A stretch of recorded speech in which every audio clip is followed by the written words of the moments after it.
name is Matt and welcome to Downshift.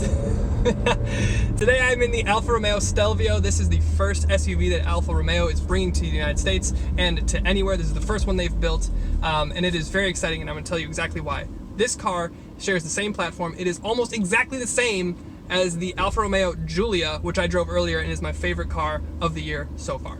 So let's get into it. Now, before I get too far into it, I do want to thank my friends at International Autos in West Allis, Wisconsin for making this review possible. They have also made the Giulia review possible. Again, that's my favorite car so far this year. Now I'm in the Stelvio, so huge thanks to them.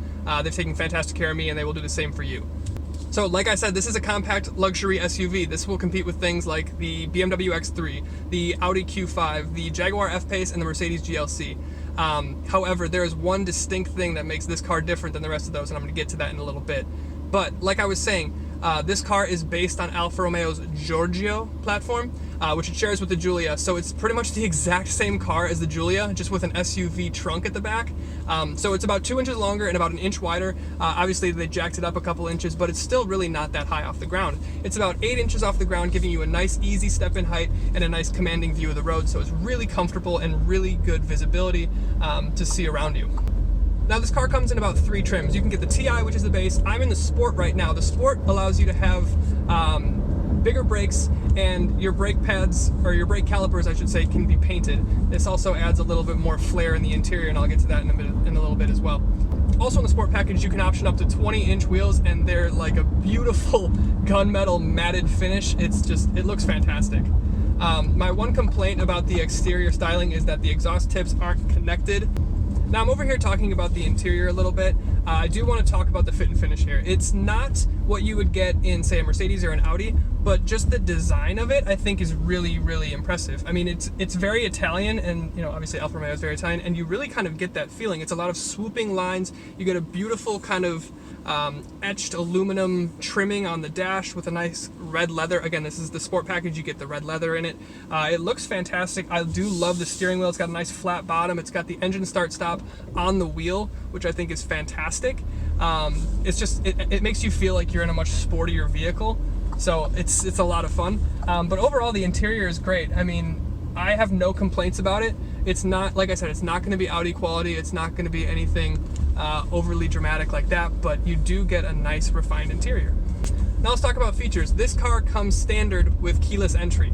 It also comes standard with all-wheel drive, which is fantastic. Keyless entry is one of my favorite features, and then all-wheel drive obviously is a favorite feature among many people in Wisconsin as we get all this snow and ice and garbage on the road. Another great feature is the heated seats and heated steering wheel. So the heated steering wheel you won't get at the top and the bottom, but you get right exactly where you want it at your hands on the kind of like 9 and 3, which is great. Also, you can get a panoramic sunroof, which my tester has and is incredible.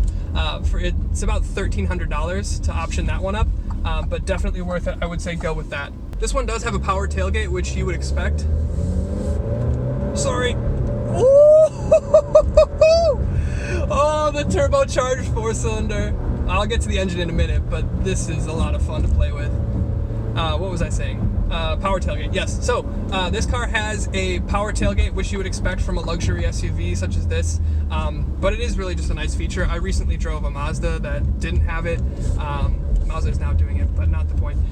Anyway, it does have it. It gives you about 18.5 cubic feet with the rear seats up, and about 56.5 with the rear seats down, which is not industry or segment leading by any means, but you don't really buy this car for you know, a massive cargo space. You buy this car because it is fun as hell to drive. Takes a minute for the turbos to spool up, and there we go. Oh man, yeah, it's some fun. Also, Harman Kardon sound system is fantastic. That's an option on this Sport trim, so it's really nice to have that equipped. Additionally, an 8.8 infotainment screen is great. I would like the kind of reverse screen to be a little bit bigger. It kind of splits the screen in half. Oh, you can split the screen in half, by the way, to do whatever you want. If you want to leave nav on one side and then radio on the other, whatever.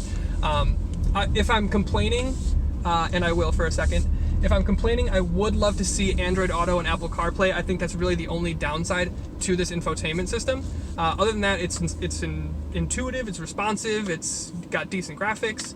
I think it's well oriented into the dashboard. It's not like a tablet sticking up. I'm not really a fan of that. That's just personal preference, but anyway, that's just my thought. Speaking of features and infotainment, I mean, you do have everything that you would need in a car in a segment such as this as far as safety suite. So you do get an adaptive cruise. You do get a lane keep assist.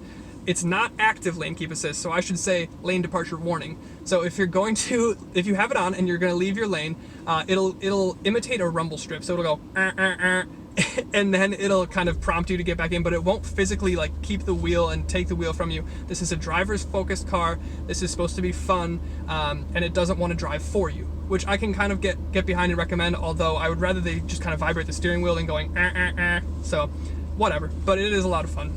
So let's talk about driving dynamics. This is the most fun thing for me, especially when I do these reviews, and especially when I do a vehicle such as this. You know, a lot of you guys want to see SUVs, and a lot of them are kind of vanilla, but this car is a lot of fun.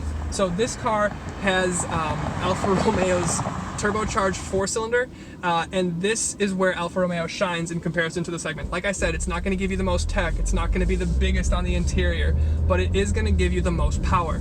Alfa Romeo's turbocharged 4-cylinder gives you 280 horsepower and 306 pound-feet of torque standard. That's the most powerful in the class. It also is tied to an 8-speed ZF automatic transmission that is lightning quick. You can play with it in manual mode. It's just a whole bunch of fun. But it is a lot of fun. You do get a little bit of turbo lag on the low end, but it's nothing too bad. And once you get the turbo spooled up, you get a nice kick in the back, and it's a lot of fun.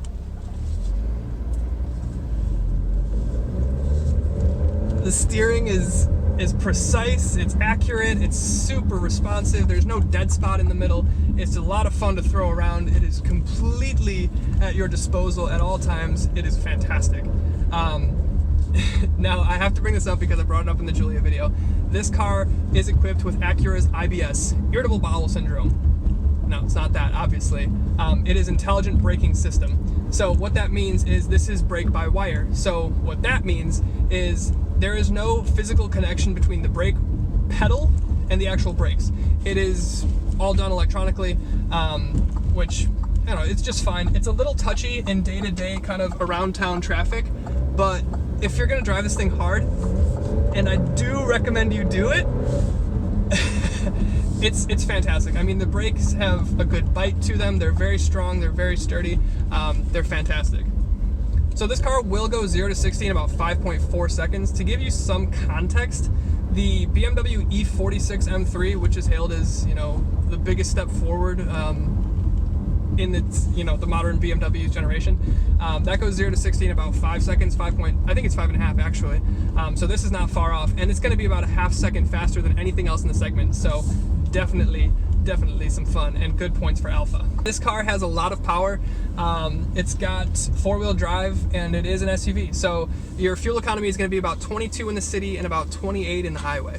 Now, as far as value, and kind of to wrap this video up, I think that this car is a fantastic value, and it would be one of my first looks if I was looking in this segment.